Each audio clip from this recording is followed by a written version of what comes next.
Haya kam jirtu ya keessanii waa daddeetiin jee Jaafarali waa daddeetiin dhufe viidiyoo kaleessa dalagee tokko irratti baay'atuun arge. Ani akka sabboonta Ahmaditti miidiyaa kanarra gaafan qoosaanis ta'e wantoota garaagaraa irratti taphachuun natti tola. Qoosuun natti tola. Malee dhimma siireesii ta'e miidiyaa kanarrattis naa bo'uus naa hiraarus naa harkitanii beektan jee yaaduun. Gidiraan meeqas harkee mun hoflaan. So kanaafi warrooti immoo yaaddi keessan gadi bu'aa fi ilaalcha negatiivii ta'e qabdanii fi osoo hin dubbati warroonni waa hubattanii ol dabarsaa. Dabarsi. Dhiira qofa miti shamarranis jirtu warri yaada irruu qabdan takka takka immoo miira hinaaffaa fi miira gadaantummaa isinitti dhaga'amu jechuudha. Dabarsaa isinis. Warrooti immoo onnee warqii ta'e qabdan sammuu banaa ta'e qabdan. Wanta tokko dubbachuu dura hubachuu si'a 10 itti yaaddan jiraadha. Awwaan tokko gaafan dubbadhu isan harka isan dhageerraa malee fiilingii mataa kooti miti. Kan koo anaaf ana beeka rabbii gaditti anaaf ana beeka. Osoo dubbannu jireenya keenya sammuu keenya keessa jira. Jireenyi nuti jiraannu as keessatti ijaarama. As keessa waan gaarii yaaddu taanaan ilaalcha gaarii fi hin qabdu taanaan namaafis qabaachuu hin dandeessu. As keessatti fi hin jaalattu taanaan as keessatti fi hin kabajju taanaan nama kabajuus nama jaalachuus hin dandeessu. Waa hundi ifirraa eegala waan ta'eef jechuudha. Namoota ifiif dursa laatan keessaa isii tokkodha. Asumaanuu. Kanaafi waan nan kaleessa dubbadda irratti maali ta'e mirshoo ta'e yaadota hedduu harkaan ture.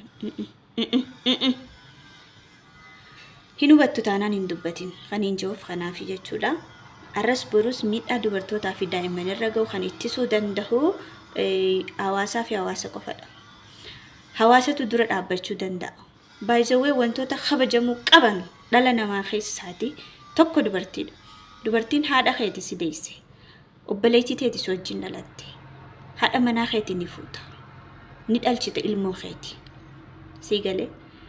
Kan keef hin kabajan qabdu taanaan kan biraafis kabajan qabdu. Kan kee ni kabaja taanaan kan biraatis ni kabajaa jechuudha. Sinii galee. Tanaaf jechuu waan irru hin haasa'ina. Sammuun namaa baay'izawwee waan namni itti fi'a fudhattee deemti.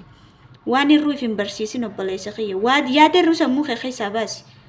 Sammuu kee bilisoomsi dura. Sammuu kee firii godhi dura. Nami sammuun isaa firii hin taane bilisa hin taane yaada bilisa ta'e burqisiisuu hin danda'u. Ani ammas waanan dubbadhuuf ittiin gaafatama.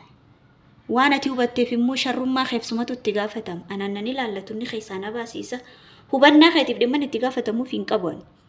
Dubbannaa kootiif garuu itti gaafatama guutuu nan fudhadha. Sii galee? Kanaaf waan sammuu keessan keessa jiru yaada namaatti walitti fiddanii haasa'inaa please.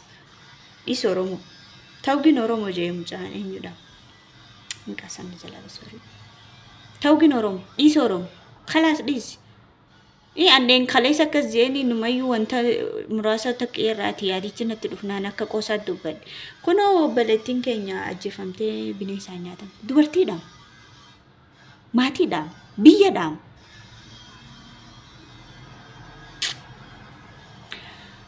Rabbi isin saaqa ceelchuu. Ana saaqa ceelchuu hunduma keenya waliin waa qaceelchu. Garuu osoo hin hubatin hin dubbatin.